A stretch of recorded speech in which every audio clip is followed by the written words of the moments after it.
Лука Стојковски, кажи ни од кога се занимаваш со фудбалот, на која годишна возраст започна?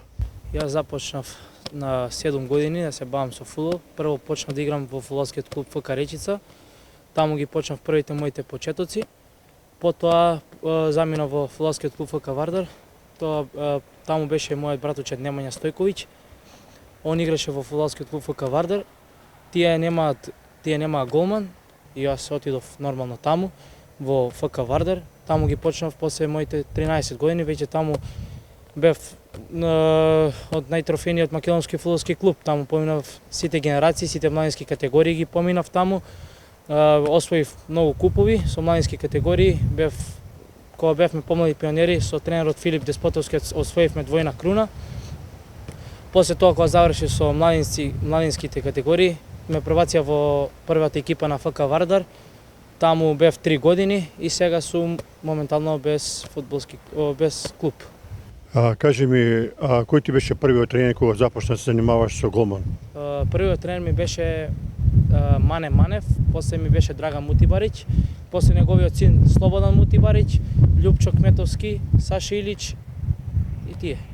Од тие тренери, од кого најповеќе научи нешто на позицијата голман да станеш успешен? Од сите научив по нешто, секој тренер има своја практика на работење. Например, од Саша Илич научив некои работи што ми беа за поставување на гол, он не поставуваше како треба да се понашаме на терен, да бидеме така. Од Сует Зендели исто, тренер што сум многу презадоволен од него, ми помогна многу.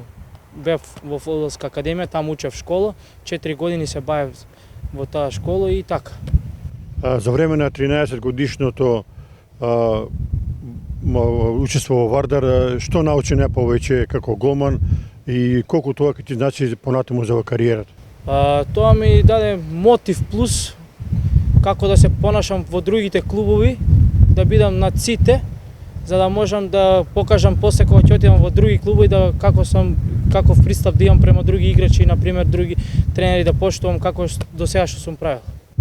Сега моментално си рече слободен, имаш веројатно многу понуди и размислуваш што понатаму? Да, имам многу понуди, размислувам околу фудбалски клубови, за сега ќе видиме што како ќе биде, здравје за брзо време ќе се реши во кој фудбалски клуб ќе продолжам мојата фудбалска кариера. Имаш веројатно и сон еден ден, можеби со успех голема работа, да бидеш можеби голман на нашата репрезентација по примерот на нашиот кумановец Столе Димитриевски.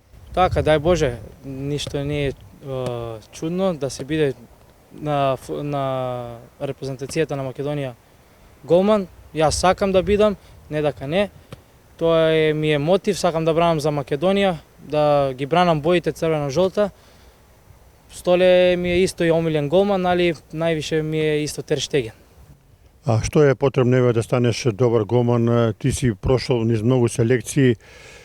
Кои се твоите совети на твоите врсници и на помладите да станат добри голмани? Јас како имам си мој принцип на работа, кога работам, треба да пратам мојот тренер што кажува, да го практикувам. Он што ќе ја покаже на пример вежбата, јас мора да го испратам како што треба. И после јас морам да ја покажам на сите вежбата, за да можам да ја направам како што треба.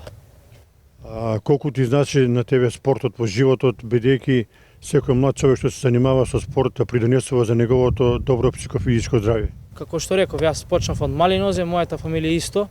Сите, мојот татко, мојот брат почнаа сите од мали нозе, цела фамилија играме фудбал, така да јас планирам најмалку да играм цел живот фудбал, сакам, тоа ми е професија да се бавам со фудбал. Сега каде ќе продолжам мојата кариера ќе видиме, али мислам дека уште дај Боже негде во странство да биде, па и така и така. Една порака за твоите врсници, младите генерации кои денеска живеат во едно друго време со многу повеќе компјутери и лаптопови, што би ги советувал? Па ги советувам да не седат на компјутери и лаптопови, зашто нешто е најдобро да играш фудбал, зашто го гледа тоа целиот свет. Светското првенство представува нешто најдобро, затоа што гледаме кога играш светско првенство, цел свет те гледа, или европско првенство те гледа целиот свет. И тоа е нешто најдобро да гледаш фудбал, така да ја мислам фудбалот е нешто најдобро. Фудбалот е мојот живот, што се вика. Колку ти даваат подршка твоите родители во целата оваа работа и твојот брат, што те советуваат? Па да, имам огромна подршка од моите родители, што и да го правам за фудбал ги прашувам прво нив како да биде. Имам како што реков, имам огромна подршка, ми даваат секој ден мотив за утакмица, надпревари како да се понашам на терен, према кога ќе излезам, например, ван терен, како да се понашам, да бидам пристоен и така.